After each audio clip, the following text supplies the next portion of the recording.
খালু কি হয়েছে, কি সমস্যা, হাঁটা চলা হাঁটতে আছেন কি লেগে, কোনো সমস্যা?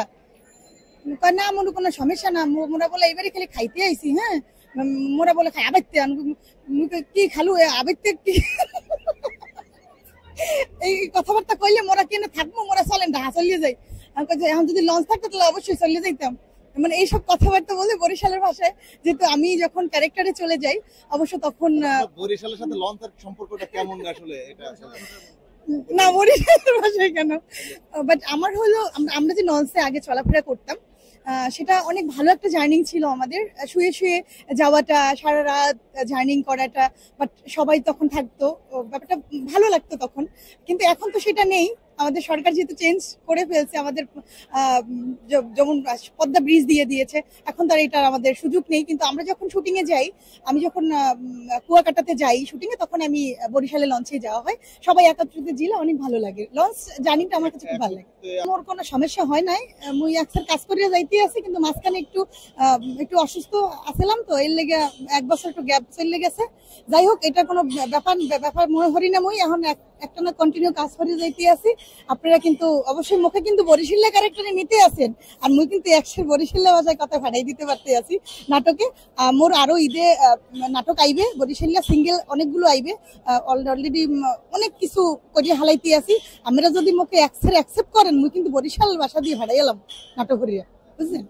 এই ভাষাটা একটা মজার ভাষা, যেটা আমি মনে করি, বাট জানি না কে কিরকম মনে করে। বাট বরিশালের আর নোয়াখালীর ভাষাটা কিন্তু সবাই জনপ্রিয় বলেই বলে। আমি বরিশালের, আর আমি যে যখন নোয়াখালী মানুষের সাথে ভাষায় নাটক করি, তখন আমার খুব মজা লাগে যে এদের সাথে আমাদের যে দ্বন্দ্বটা, সেই দ্বন্দ্বটা কিন্তু মানে যখন আমরা ভাষা বলি, তখন একসাথে কাজ করলে তখন মনে হয় যে না, এই শত্রুর সাথে কাজ করছি, ওরা সোবানাল্লাহ মুই বরিশাল এই যে নোয়াখালী, এরকম ব্যাপার চলে আসে। এরকম ঘটনা ঘটেনি, ইনশাল্লাহ আমার ওরকম কোনো প্রবলেম হয়নি। ফ্যামিলিগত থেকে আমার আব্বু সবসময় ছোটবেলা থেকে, আমি ডান্স করতাম, ছোটবেলা হাঁটতাম তখন ডান্স করতাম। আমার আব্বুর খুব শখ ছিল যে আমার মেয়ে নায়িকা হবে, আর আমারও ফ্যামিলিগত আমার ছোট ভাই, আমার বোন আছে, আমি সেটা আল্লাহ স্বপ্ন পূর্ণ করেছে। আর কাজ করছি আপনাদের দোয়ায়, আমার দর্শক যারা আছে তাদের ভালোবাসা নিয়েই কিন্তু আমি সামনে আগাচ্ছি।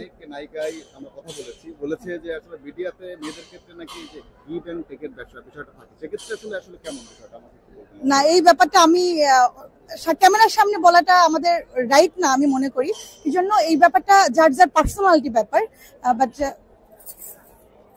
পার্সোনালিটি ব্যাপার, এটা হলো আমাদের এটা আমরা কখনোই ক্যামেরার সামনে বলতে চাই না। এটা নিজের যদি মনে হয় যে নিজে করতে পারি, না হলে নেই, বাট এটা নিয়ে কোনো বাধা বা কোনো জোরাজোরির কিছু নাই। এটা হলো আমরা একটা জিনিস দেখতে পাই যে ইদানিং অনেক মেয়ে নতুন ইন্ডাস্ট্রিতে এসে আপনার আইফোন প্রো ম্যাক্স বা গাড়ি বাড়ির মালিক হয়ে যায়, সেক্ষেত্রে আসলে কিভাবে হয় তারা? ভাইয়া আমি তো হইনি, আমি কিভাবে কমু যে মুই কেম তারা, মানে হেরা কেম তারা হইয়া যায়, মুই তো হইনি এমন।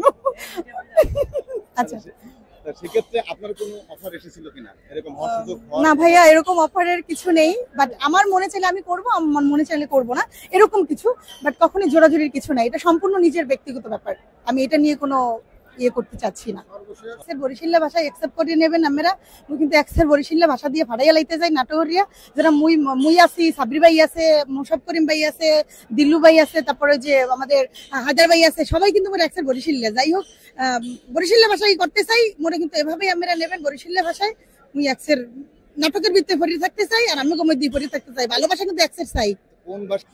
এবার দেশের অবস্থা তো সবাই জানে, একটু খারাপই যাচ্ছে, তারপরও মাশাআল্লাহ এবারও ভালোই যাচ্ছে। আর ভোট যেহেতু দিয়েছি, ভালোই লাগছে আমার কাছে। আর যারা আমার শিল্পী সমিতি সবাই যারা আছে, আর্টিস্ট যারা আছে, এটা আমাদের মিলন মেলা বলা হয় এটাকে, যারা আর্টিস্ট সবাই একসাথে একত্র হওয়া, সবার সাথে কাজ করি, অনেক দূরে দূরে চলে যাই, কিন্তু আবার যখন ভোট চলে আসে বা যখন আমরা শিল্পী সমিতি হয় বা ভোট চলে আসে, তখন আমরা সবাই একসাথে হই।